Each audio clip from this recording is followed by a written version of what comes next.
Okay. Well, the giants. I think we can prove to you today that these are real.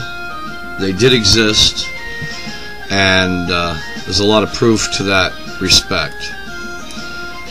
In many ways, the West Virginia mounds are actually the key to starting to understand the true stories of the giants who once ruled in the Americas.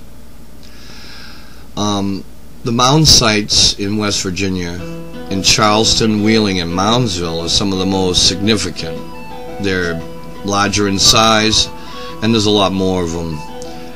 In 1883, the Smithsonian did dispatch a team of archaeologists to the South Charleston Mound, led by Colonel Morris of the Smithsonian, to conduct an extensive dig of the 50 mounds they found there, and then their goal was to issue a detailed report. Now, this report shows quite clearly that the teams uncovered numerous giants, one of which was 7 foot 6 inches tall and had 6 heavy copper bracelets on each wrist, and on his shoulder were 3 large plates of mica. Now, in another mound, they found a circle of 10 skeletons surrounding another giant skeleton. There's a picture in this bunch here about that. As well as several underground vaults, various copper and mica ornaments, religious items, pipes, spearheads, and at a depth of 9 feet, another giant skeleton was found in the remains of a bark coffin. And it was noted in their report that this giant had a skull which was of the cone head variety. So this was very similar to what was found in South America, Egypt, and Sumerian cultures. So as these digs progressed, archaeologists in Wheeling, West Virginia, found another grouping of giants that were about 6'7" to about 7'6". They also displayed unusual skull formations with low foreheads that sloped back gradually. The back of the head was very prominent, much more so than the skulls of people living today. Now, next to these finds was an 8-mile-long wall and a hilltop temple. Now, this was also found in Marshall County on Mount Carbon and further down the Cheat River. So, now on Cheat River in 1774, settlers found what they dubbed the Giant Town, with numerous gigantic skeletons, and the largest being that of an 8-foot tall male and a giant queen. Now there's several different types of giants. The white giants, extremely ancient remains have been found throughout New York State and New England that date back to at least 9000 BC. Now, in a report from the Syracuse Herald-American in 1983, anthropologists from the Buffalo Museum of Science found 1,400 artifacts in a place called Phoenix Hill. Now, in a county historical report called The History of Livingston County, published in 1824, it reported that in 1811, an Indian mound of Mount Morris, they found rude metals, pipes, and articles with the remains of a giant of enormous size, the jawbone of which was so large that a man named Adam Halslander placed mask-like over his own chin and jaw easily.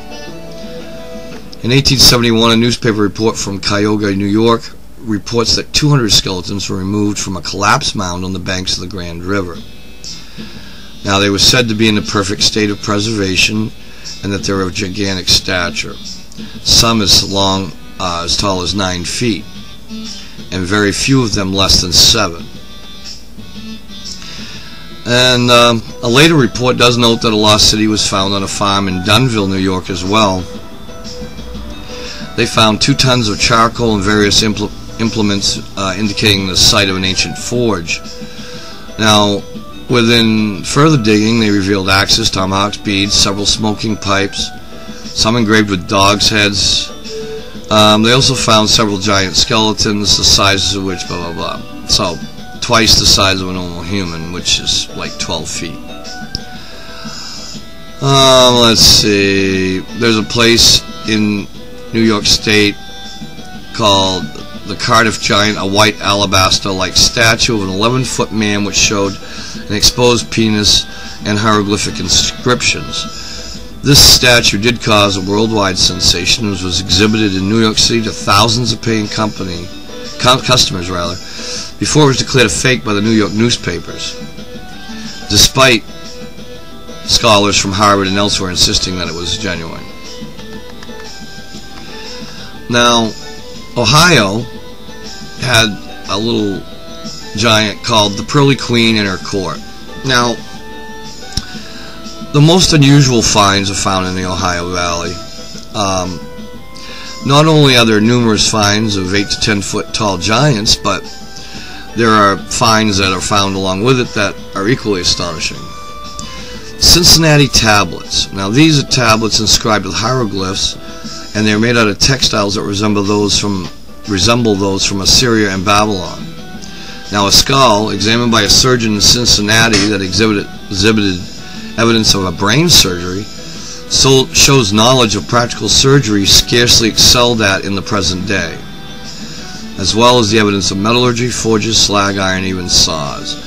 This kind of promotes the idea that these guys were advanced technologically. A metal perforated bird was found in Chillicothe. In addition to numerous carved pipes, ducks riding fishes, and more crazy stuff. They found copper mass. They found a 14-foot massive skeleton in copper armor. And even more astonishing, in an excavation for a house in West Hickory, workers exhumed an enormous iron helmet corroded with rust. In 1889, in southern Ohio, a giant was found buried with the bones of a panther, and another with 147 bone and shell beads made from conch and pyrula shells, imported from the Atlantic Ocean. As amazing as all this is, the discoveries in Newark, Ohio deserve a special mention. As reported on the Ohio State University website, several incised and engraved stones with writing and hieroglyphs were discovered, including the famous Newark Holy Stone with a condensed version of the Ten Commandments, or Decalogue, engraved on it, in a peculiar form of post-exilic square Hebrew letters.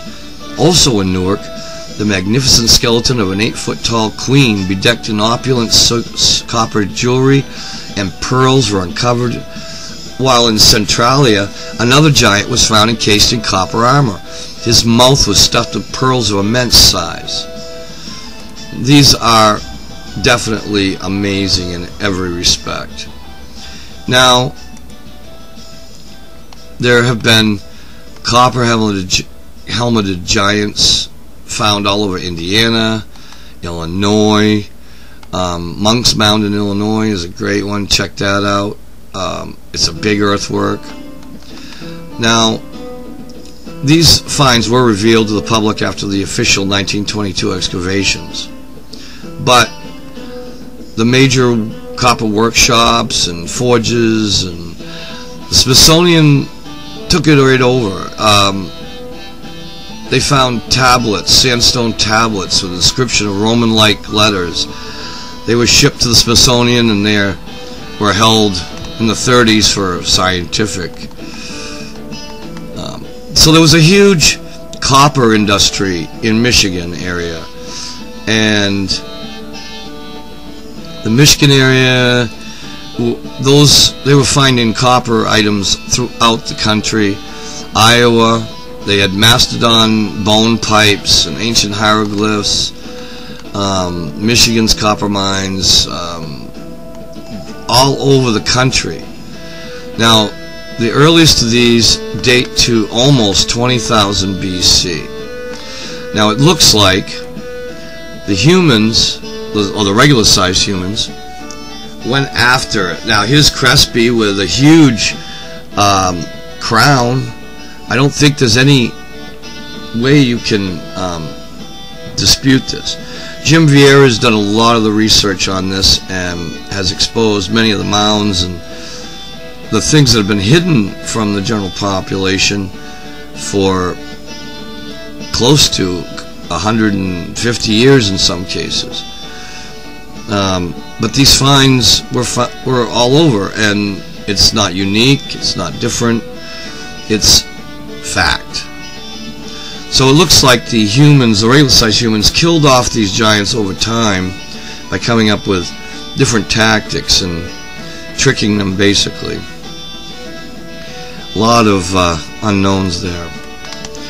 Now, the Moon-Eyed Children of South Carolina, North and South Carolina, they were mound builders, very large people, but they had the large round eyes.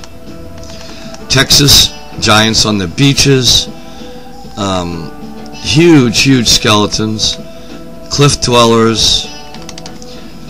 Everywhere you look throughout the Americas, you find huge spear points, huge axe heads, huge arrowheads.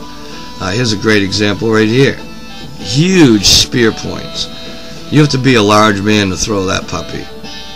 And these examples go on and on. I mean, there's no way that we could possibly deny that these mound builders existed in our past. We cannot deny that they were giant in their stature. And they're all over the world. I mean, I'm just concentrating on North America and the Ohio Valley area, Mississippi and Texas. The whole country was populated with these huge humans, and they look at this axe head right here. Now, talk about being able to drop some trees in a hurry, and we wonder how these huge megaliths were built. I don't think there's any question where this all came from, and that there were in fact giants in the day. Even Abraham Lincoln wrote in his journal about the great giants of the lands that we inhabit today. So that's our show for today, folks, and I hope you enjoyed it. Thank you.